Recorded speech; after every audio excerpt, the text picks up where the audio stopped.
ይህ ራዝ ይባላል። ሙዚቃና ስፖርት ወዳጅ ነው። ለብዙ ዓመታት በተሽከርካሪ ወንበር የተቀመጠ አካል ጉዳተኛ ነው።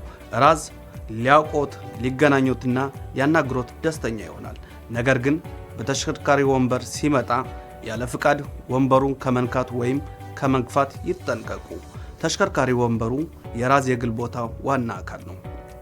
በተጨማሪም አስፈላጊ የአገልግሎት ቁሳቁሶችን መሳሪያዎችን መውሰድ ካስፈለገ ሰውየው ትንሽ ቀለል ያለ ሻንጣ እንዲያደርግላቸው መጠየቅ ያስፈልጋል። ምክንያቱም ከመውደቅ ይቆጥባል። ከባድ ዕቃዎች መሳሪያዎችም ከሰውየው ላይ ወይም ከወንበር እጀታው ዕቃዎች ላይ ማስቀመጥ እንደሌለባችሁ ልብ ይበሉ። ተሽከርካሪ ወንበሩን ይዛችሁ መውረድ ወይም መውጣት ከፈለጉ ይህንን መመሪያ ይጠቀሙ።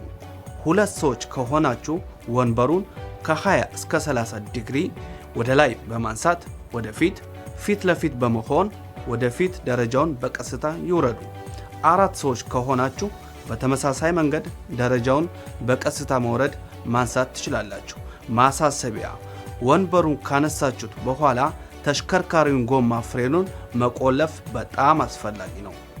በከፊል ራሱን የሚደግፍ ወይም የሚቆጣጠር ሰው ከአንዱ የተቀመጠበት ወደ ሌላ ወንበር ሲያስተላልፉ ዝውውሩን ከመጀመሩ በፊት ወንበሩ በ90 ዲግሪ ማዕዘን ላይ ካለው ሰው ጋር ቅርብ መሆኑን ያረጋግጡ።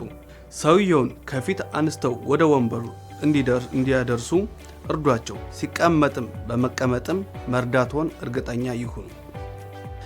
ክብደቱን በከፊል እንኳን መደገፍ ወይም መቆጣጠር የማይችል ሰው ከአንድ ወንበር ወደ ሌላ ወንበር ሲያስተላልፉ በማንሻ አገልግሎት አርሳል ወይም ብርድ ልብስ መጠቀም ያስፈልጋል። ሁለቱን ወንበሮች በአንድ ላይ አስጠግታችሁ አስቀምጡ። የማንሻውን አገልግሎት ወይም ብርድ ልብሱን በአንድ በኩልና ከዚያም በሌላኛው ሰው ስር ያስቀምጡ።